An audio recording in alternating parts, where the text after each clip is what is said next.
All right. Thank you guys so much. So we're finally to the end of our program, and I would like to introduce our keynote speaker. Brad Lewis is here today on behalf of the New Mexico Department of Agriculture. He's the Division Director of Agriculture and Environmental Services. He has been crucial in aiding the New Mexico State University Board of Regents to vote unanimously to approve the hemp cultivation rule, making it legal once again for New Mexican farmers to cultivate this crop. So thank you so much for joining us today, Brad, and we look forward to it. Thank you so much.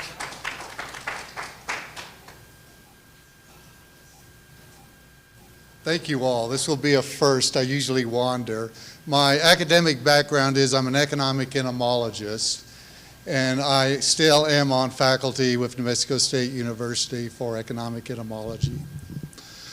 I have a presentation, a slideshow presentation, but I thought I would just, depending on the crowd, just kind of stand up here and start telling you what is going on in the world of hemp in New Mexico, the laws, some of those other things. And then go ahead and start asking me questions regarding licensing, transportation of hemp, manufacturing, any of those type of things that have to do with laws, regulations, and so forth on that.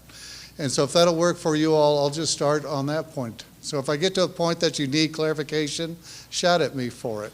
So let's start back with the promulgation of the hemp cultivation rule back in December of last year. This is the rule that followed the 2017 statute that allowed for the cultivation of hemp under a research pilot program. So after the Supreme Court, New Mexico Supreme Court sorted all that, that was promulgated in December, or April, I guess it was, of last year. And then we started developing the rules. And if you all don't understand the structure of how state government works, you have a statute or an act at the top end of it. Those are what are handled by the legislatures in Santa Fe. And so those are what provide agencies the authorization and the basic laws to do something. So in our case, the act that allows us to grow hemp in New Mexico is the Hemp Cultivation Act, or the Pilot Hemp Act that was promulgated last year. So the next step below that are rules, and those are developed by the state agencies under the authorities provided underneath the act. So you have the act first, okay? Then under that you have the rules, which are a little more detailed on what is going to go on with those authorities. And then below that you have policies within state agencies. And so those policies are those day-to-day operational things that can be changed relatively fast by the secretary of that agency in there. And so our first one that we dealt with was the one that allowed us to grow hemp in New Mexico as a pilot research program. And the federal Farm Bill law at that time is the overreaching one across the country that allowed for states where it was legal to grow hemp in a pilot program in there, okay? So under that law that we promulgated last year, that's a 2018 cultivation law, that requires anybody that possesses viable hemp plants to hold a license with New Mexico Department of Agriculture, okay? There are two license categories. There is an annual license category for those that are not going to maintain mother plants or are not continuously harvesting through a greenhouse effort year-round. Okay, so the other license is what's called an annual license. And the annual license are those growers that are going out and just plant a crop, harvest it, and it's done. So they're not carrying mother plants or harvesting year-round.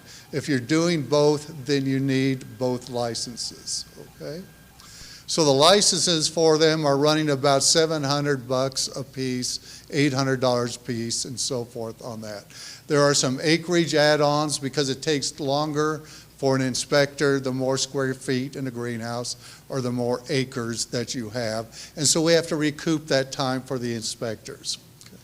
The state's licensing costs or fees are probably some of the cheapest in the state, and that was by design by your legislatures. The legislators want to make sure that when the state got into the hemp business, that the fee structure was of such that almost anybody could get into the business to it. So our fee structure is relatively inexpensive compared to a lot of other states.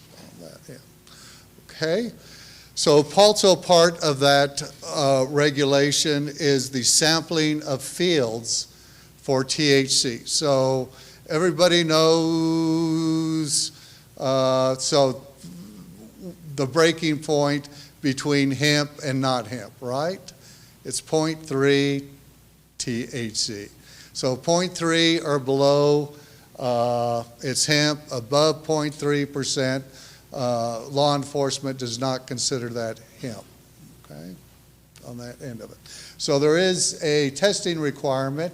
When you grow an annual crop, you'll have to call the Department of Agriculture, and we have a time schedule that we'll put up on the web when we get closer to those annual crop harvest dates.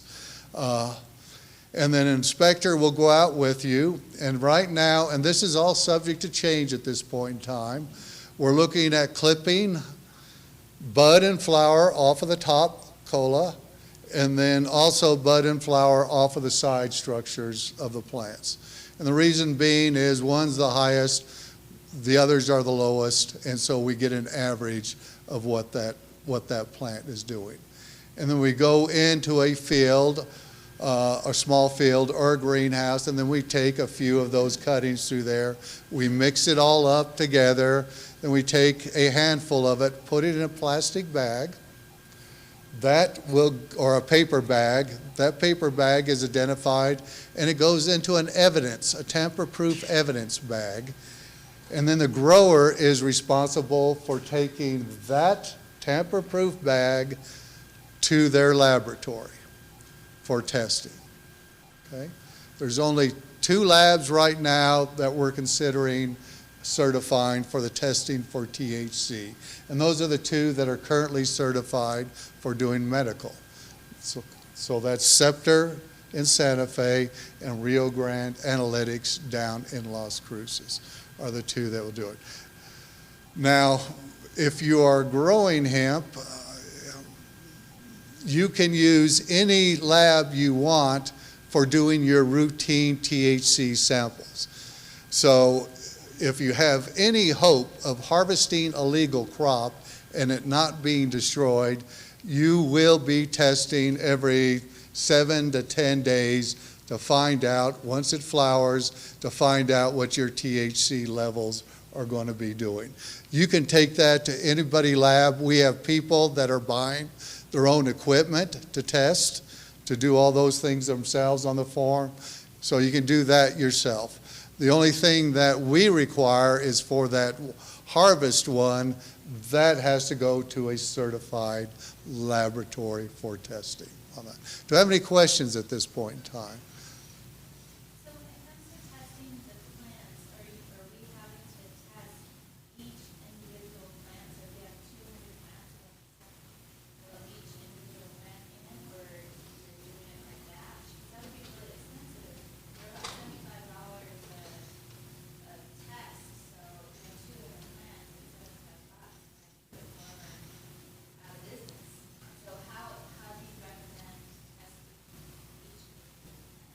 Good question. Is the number of plants that we'll test, and a lot of that is going to be up to the inspector. So if we go out, and if you don't know at this time, outdoor fields are running anywhere from 0.1 acres to 1,500 acres in New Mexico, okay? So when we go out, we look at a field, the whole intent, the broad intent is the field hemp or is it not hemp? And so if we see a 100-acre field or a 5-acre field that's very uniform, all one variety or cultivar, we'll probably just go to 5 plants. Clip, clip, clip, take it, mix it up, put it in there, put it in the bag, and you'll all take it off to the lab, okay? Same thing in a greenhouse. We'll go through and look at and just haphazardly take a few plants out of it, clip, clip, take it off, and then off it goes to the testing, okay? We will test for every cultivar in an operation. So every variety, we will have a separate bag and separate for cultivars on those type of things. Because that's where a lot of that genetic drift is between cultivars. Although there's a tremendous amount of genetic drift within cultivars, there's a lot between cultivars on those type of things, okay? So we're good on any questions on those. So what happens if your field tests hot? Right now, we do not have any way we can legally get rid of the field. It has to be dissed in. So a lot of people have been calling me and says, well, if I test hot, you know, why can't I blend it or mix it or something like that? Right now, that's not the way to go. And to tell you the truth, if you know what you're doing and you're testing every 10 days, you should know what your field is doing on the THC levels. Or if you're hiring a consultant, they're the ones that are tracking that. They're doing the Excel sheets. They're the ones that are predicting your harvest dates for you. If you don't know how to do any of that stuff, I strongly suggest you pay somebody to go and help you do those type of things for you, because you will not harvest a legal crop. It'll end up being hot, and you're going to end up losing all of your investment in that crop. So, is there a specific testing device that you would advise farmers to buy? A specific brand or? good question. Most of what will require labs to do will be through gas chromatography, GC. And so the instruments are, I don't know, I've bought them used off of the web for $35,000, $45,000. So that's not practical for most people, okay? Now there's all sorts of, if you look on the web now, you're going to see little shaky tests that we're working on now for law enforcement. But those things are too gross for you guys to do. There's another kit out there that is available. It's $13,000, and it is not too bad for testing THC. It's not as good as a GC, gas chromatograph, or an HPLC, but it's pretty good out there. Pardon me? I'll have to put it up on the web or something like that for you.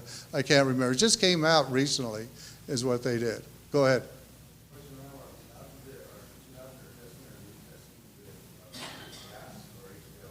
Gas. Right, so our requirements, it's a good question, is are we doing post-decarbox or not post-decarbox? Everybody understand difference between post-decarbox testing or what decarbox is? So if you don't, THC in a plant is not really tied up very much in Delta 9, okay? And so to get it converted, it has to be heated. Okay, so that's post-decarbox. And USDA is probably going to dictate all these methods next year to all the states. So we're operating in a gray area between now and when USDA posts the rules and regulations. In New Mexico, everything will be post-decarbox.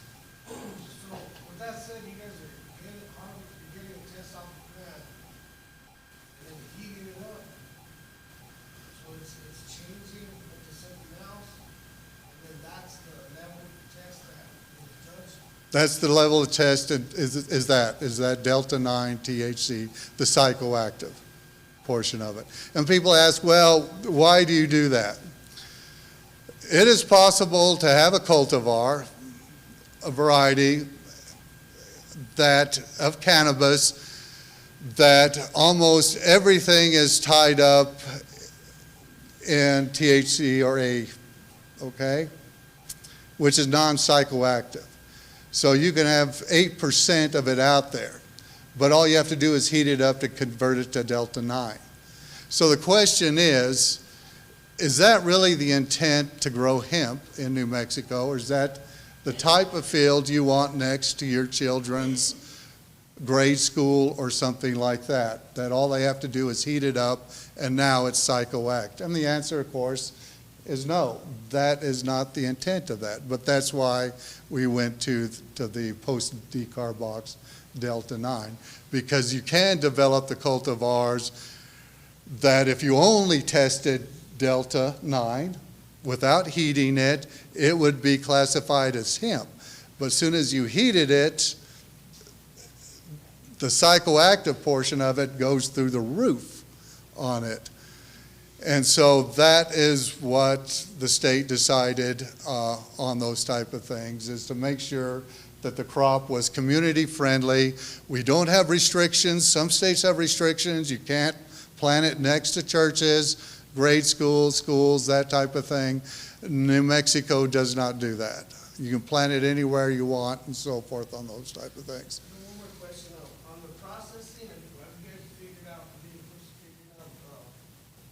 going to be able to process it, the individual farms or third-party extractors? Good question, and let me keep that on. Let me handle that on the next statute that went through here 2 months ago. But it's a real good question. So if I don't answer it, throw a brick at me again, and I'll get back to you on that type of thing on there. And so, are there anything else that we can talk about? Okay, everybody understands that the profit in hemp for growing is there because of what reason? The risk is high. That's why the profits are there, is because the risk is still high on those type of things. And that risk is involved in bringing in a legal crop. Everybody can grow this crop, but it really takes somebody that knows what they're doing to bring this crop in legally on that. So all your fertilizer requirement, all your watering, all those things, that's what it's going to take to bring in a legal crop. And that's why it's still fairly decent money that's in this crop on this thing. You guys that have some experience, is that a fair analogy for it? Yeah, so yeah, it's not like you get to plant this thing and walk away and, lo and behold, you're making, $12,000, $8,000 an acre. And it's a plant that's affected by its climate. Stresses, raises THC, stuff like that. So it's like a movie. Right. Your phosphates, your potassiums, your nitrogen, all those things all impact on that. But that's why there's still, it has got to be monitored every 10 days or so on those type of things.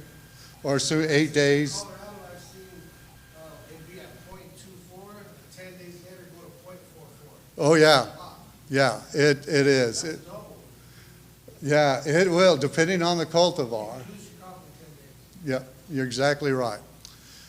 So let's see, where was I going? Good point. Thank you.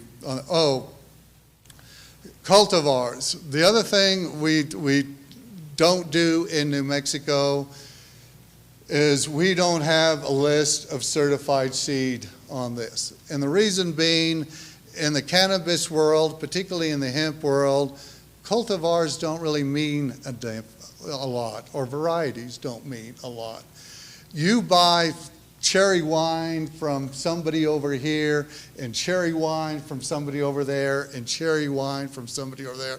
I can guarantee you, if you went down and did the genetics on those things, they're not the same thing. So until the genetics and the varieties and the cultivars all get stabilized in this crop, we're not going to put out this approved list of cultivars and varieties in it.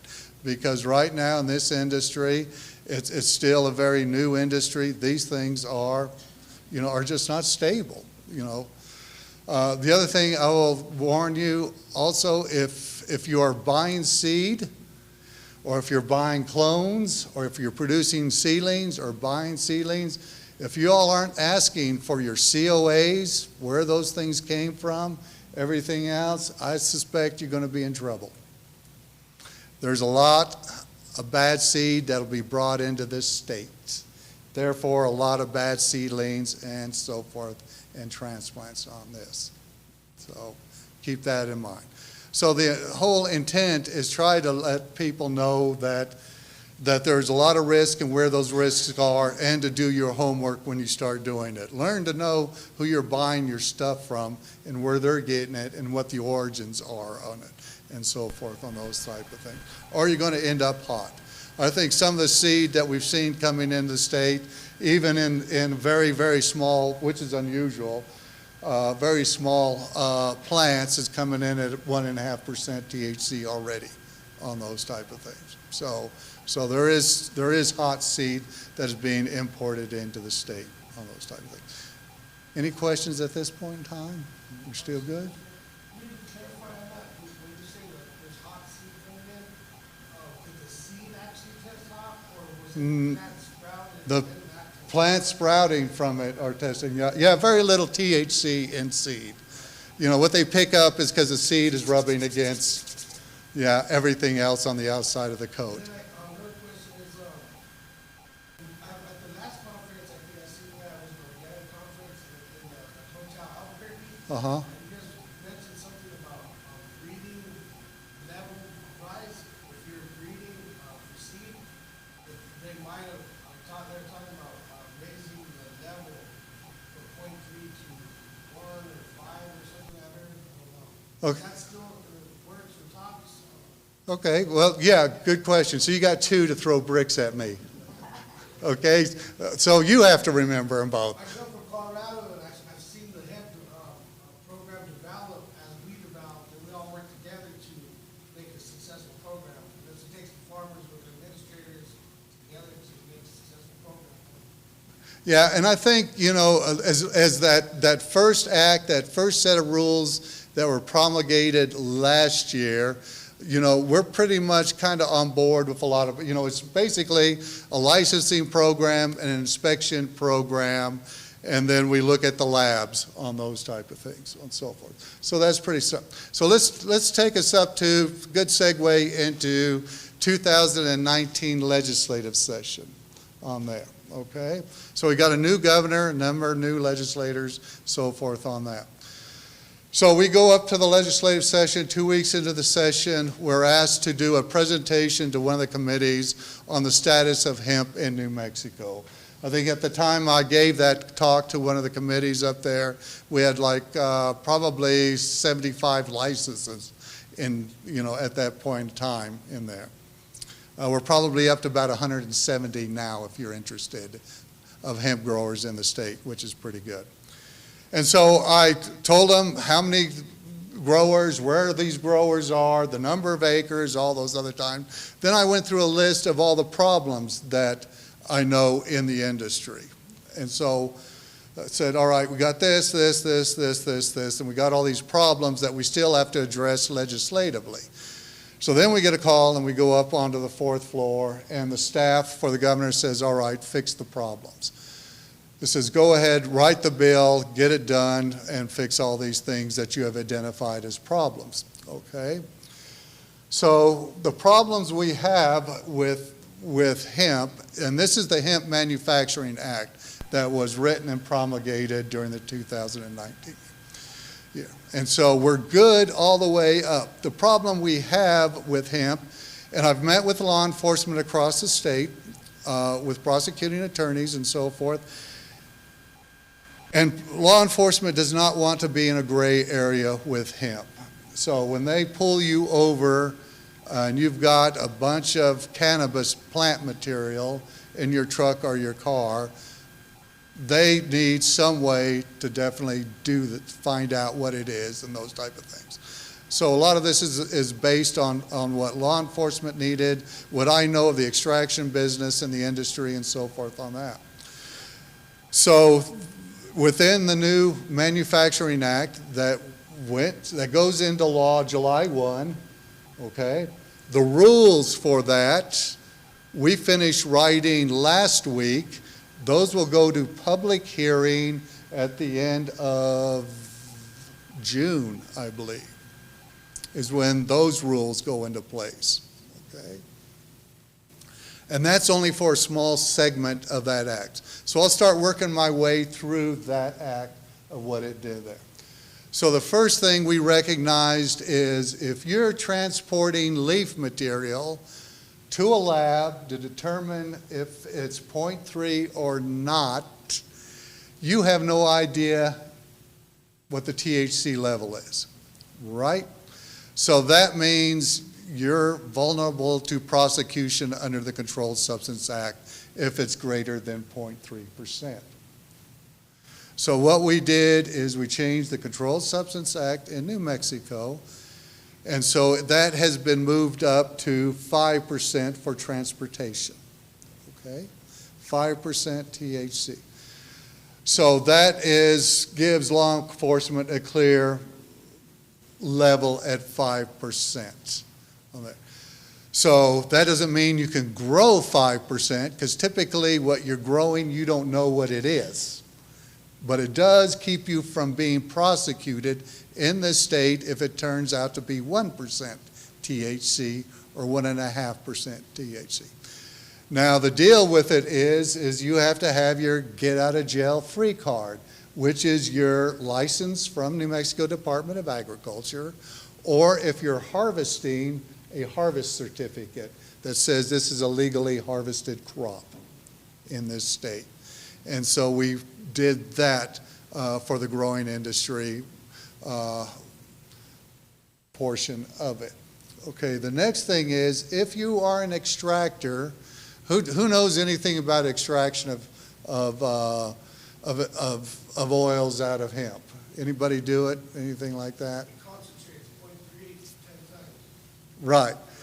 So we're the only state that recognizes that and says you cannot extract oils from hemp without going above 0.3%. So we changed the Controlled Substance Act. If you are an extractor, you can have concentrations up to 5% THC. Okay? So now all of this has the stories behind it. And this bill was written very rapidly with a lot of legislators in the governor's office and a lot of state agencies and the industry. You know, if you know some of the people up in Santa Fe that are growing and testing, all that stuff, they are with us, you know, probably 2 days a week when we went through and writing this. So we're the first state to have manufacturing that set a limit at 5% to keep the business owner and the employees so they cannot be prosecuted under the Controlled Substance Act for over 0.3% THC. If you're a scrubber, anybody know the scrubbing industry around here? Scrubbers remove THC from those oils. You cannot produce THC-free CBD unless you do what? Remove the THC out of it, okay?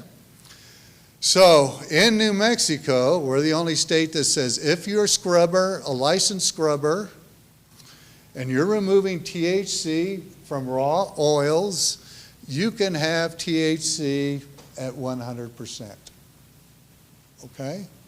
And not be prosecuted. Now it has to be destroyed, it's going to be controlled, and all those other things.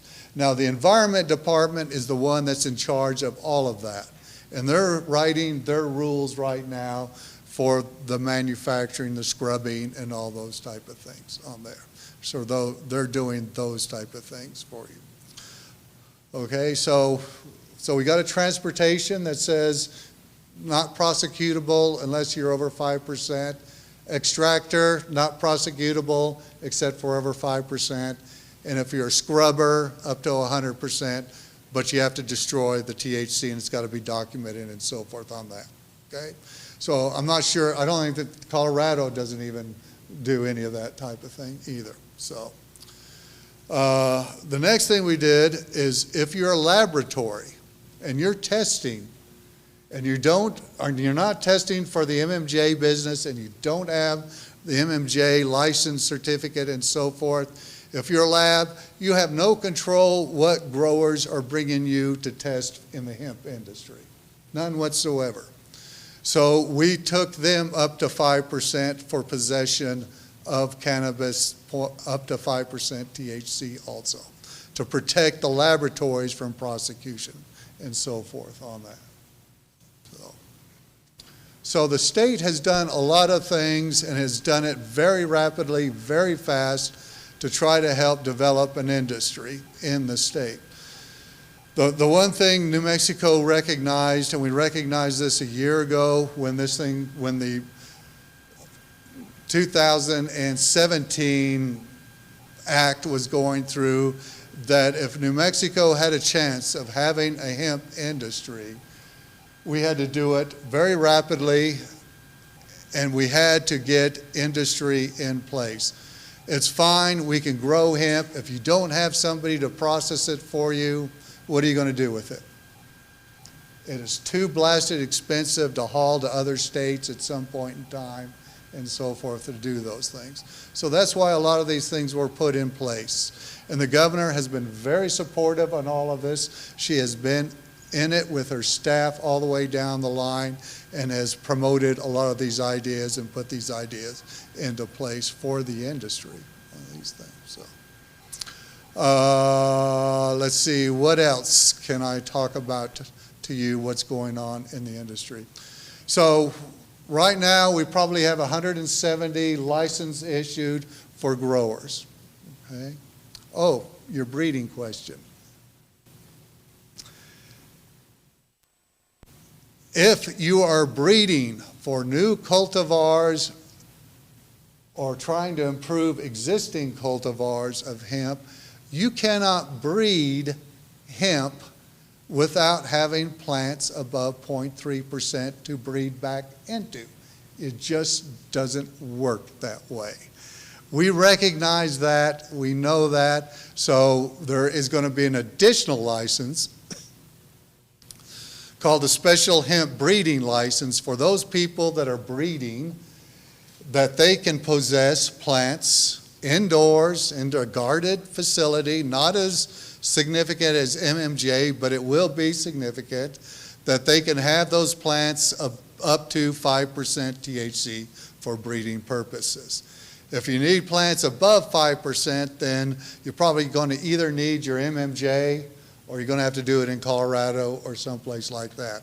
But we felt at 5% THC, that gave the breeders enough room to make improvements and so forth on the cultivars that we needed. And the reason for that is most of the cultivars people are bringing in the state are coming from where? Colorado, California, and Oregon. Nice, humid climates. Hot days are 85 degrees, somewhere around in there. And we're bringing these cultivars into parts of New Mexico, 110, 5% humidity, all the things you were talking about, stress. So we recognize that if we're going to have a successful hemp business in this state, that we have to give those tools to the breeders that are going to breed those lines for the industry on those things. So what was your other one? Did I hit both yours? Okay, so now let's get back. So 170 licenses, 180 licenses issued in the state. My boss, Secretary of Agriculture, asked me, all right, how many do you think you're going to do? And he asked me this, like a year ago, and I said, maybe 50 licenses people will get into it. Well, I think Colorado has had a great influence in New Mexico on the other 100 or so people that are getting into the industry. I was up in Taos giving a talk 2 weeks ago, I guess it was, and visiting with them. The industry is segregating, and it usually does in New Mexico. It segregates between the southern portion of the state and the northern portion of the state. Okay. So the southern part of the state and those type of areas is probably going to be primarily a biomass market, okay? So they're going to be taken, you cannot clip bud and flower solely out of fields that are 50, 75, 100 acres, 1,500 acres, those type of things. So that's all going to be a biomass market. One of the questions I had up in Taos in the back of the room when I was with some of the people up there, some of the politicians, they said, how do you see northern New Mexico developing into it? I said, it's going to develop probably into a very boutique type of market. So it's going to be smaller fields. They're probably going to be hand harvested, hand dried, manicured, all those things, and they're probably going to produce a very high quality CBD is probably where that market is going to be in the northern part of the state. Now, Estancia Valley is in the middle. That's big acres over there. We got some places up in the northeastern part of the state that are huge acres of hemp. 1,500 acre farm up there growing it and so forth. Deming, there's big acres, 200-300 acres and so forth like that. But we have a lot of 0.1 acres out there.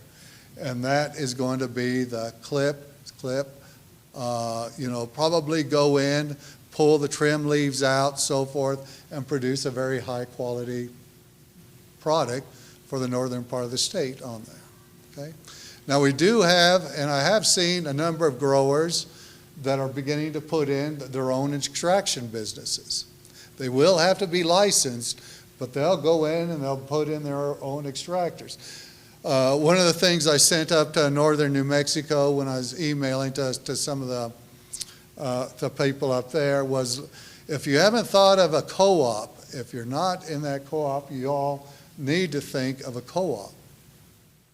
It is the best way to start looking at buying and putting together your own small boutique extractors, the best way to start looking at branding your products, all of those type of things, to find those markets and so forth on that. Let me see what's going on. We have greenhouses. Let's see. We have about 125, 130 acres licensed under glass in the state right now. Okay. So that's quite a bit. That's a lot more than what I thought. I just saw a blurb out of Kentucky, one of their larger bedding greenhouses, and I can't remember how many thousands and thousands of square feet they have in there, are switching 2 of their huge operations all over to hemp. So they're getting, they used to grow all the bedding plants and so forth you see in Walmart and Lowe's and everything else. They're moving a lot of their greenhouses into hemp at this point in time. So keep that in mind in that. Let me see, what problems do we still have left on the horizon? One, the fields are going to turn hot, but that shouldn't be any surprise to anybody that's testing. So don't get mad at us when we go in and say your field is hot. You should have already known that a month and a half ago. There shouldn't be any issues with those type of things going on with that. The other one that is looming, and we've known about it, is if you're in outdoor production, it's the production of people that are growing for seed or fiber using mixed seed. Colorado, I think, went to a priority. So does everybody understand the issues with that? So if you're growing CBD or growing for the oils, anything having to do with bud and flower, you want no males because it stops that production portion of it. People growing for seed, people that are growing for fiber and so forth have mixed seed, males and females. And so that is the next big issue we're going to have to start looking at in the next, couple of weeks, 2 or 3 weeks. The thought from the Secretary of Agriculture was that this is a solution we want industry to come to us and tell us, how do you want us to solve it? Sir, I think a quick one on that is like Colorado did because I'm thinking of, so like Pueblo County, for example, they did zoning where, if you're breeding, growing for seed, you have to stay a certain amount of, miles away from boutique other farms, you know? So it's more of a zoning distance buffer. Yeah, based on a countywide basis on that type of thing, because I don't really see any other way of kind of doing it besides, well, there's a couple of ways. There's the zoning is one way to do it. There's what's called the priority, which means if you are there first, then somebody else who has an issue can't plant within so many miles of you on that. Some places have just gone to producing all of their CBD product in greenhouses and filter out the pollen in it and so forth on that. So you all that have that experience and everything else, you all really need to start thinking about that, because you don't want to plant, an acre or 2 acres and, in one quick swoop, it's worthless. It's gone on you in this state. So we are looking for the industry to come with us for those solutions on how we're going to handle that problem on there. So, what else? Anything else on anybody's mind? Yes, sir. are there any laws, interstate commerce laws related to farmers to business, safe to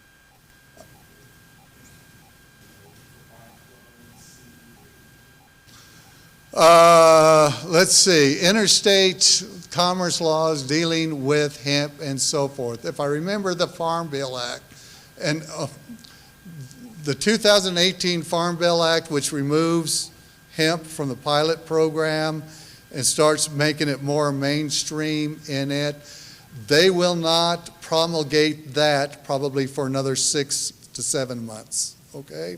So within that, there are some transportation things that they address in there. Right now, 2 adjoining states don't have issues, okay? Now, you try to take a harvest of hemp through Texas,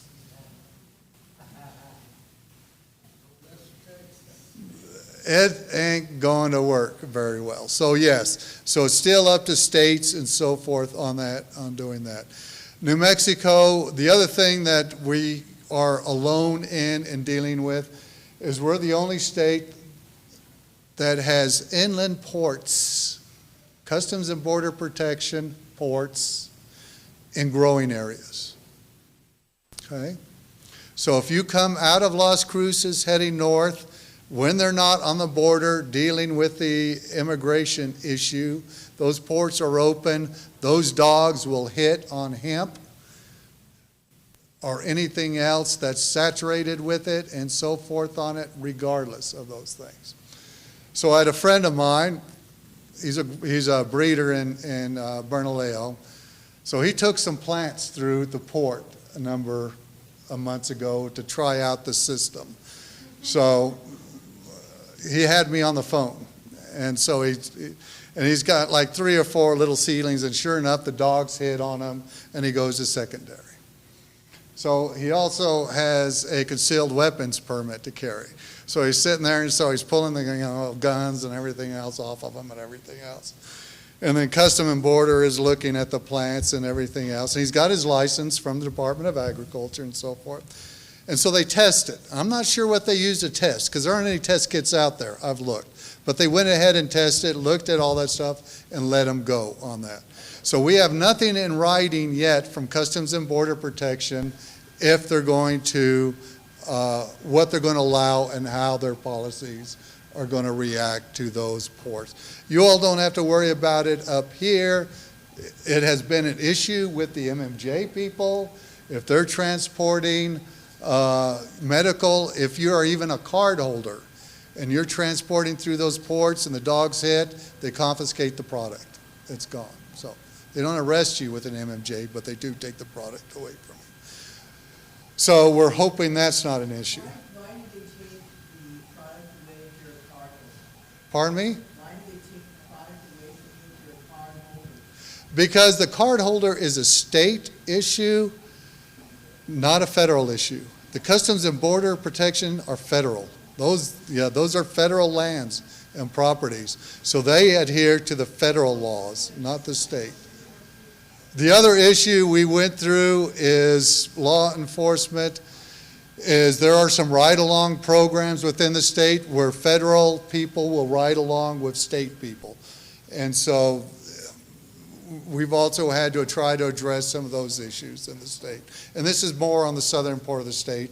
They're not here. So Operation Stone Garden is one of those that all states participate in and so forth like that. So it's been, I think a lot of people look at growing hemp as, I'm just going to grow hemp and so forth. There is a lot of legal complications behind this. There's a lot of other things that are just, if you're not part of that world that deals with it, you have no idea the complications in bringing the state in and trying to do it right. Are there any other questions that I can ask? Is there any resources available to somebody that's looking to get into the cannabis industry, such as one education that we have in the state? That's a good question. So under the 2018 Farm Bill Act or Agricultural Improvement Act, whatever you want to call it, if I remember right, they classify hemp as a specialty crop, okay? As a specialty crop under that farm bill, there are some grants through the State Department of Agriculture for specialty crop grants that help build infrastructure for co-ops and so forth to start these starter operations in some of the areas in the state and so forth on. So look for those programs through the New Mexico Department of Agriculture probably in another year. Like if you are a co-op and you need funds to build a greenhouse or help buy an extractor or something like that, and you can show that this is going to help the community and jobs and economic development and so forth, they can do that. There are other huge grants for businesses that are state, that are LEDA grants. The governor just used a LEDA grant to help with an operation in Las Cruces, a $22 million operation in Las Cruces. I think she was responsible for, $2.5 million that went into that under a LEDA grant. But those have things like you have to have so many jobs in place, you have to have so much income brought in, all those type of things on there. So yeah, there are opportunities once those 2018 Farm Bill regulations are promulgated in that for grants, for insurance. You can buy insurance now.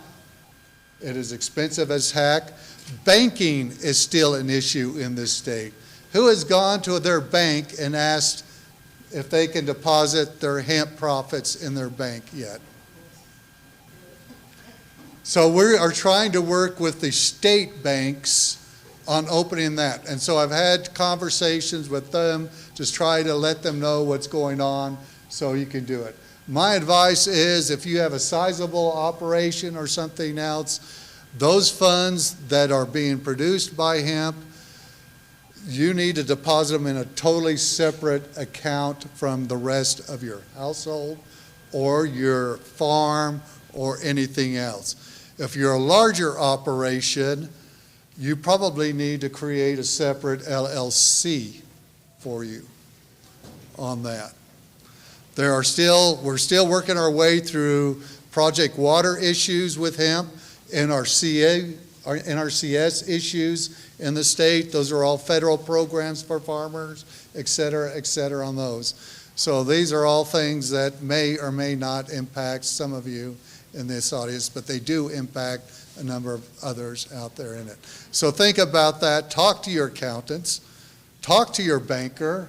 If you don't talk to your banker, be sure and set up probably a separate account for your hemp profits on those type of things. So anything else? Well, thank you very much for the time and for the great questions and everything else. And good luck to you all.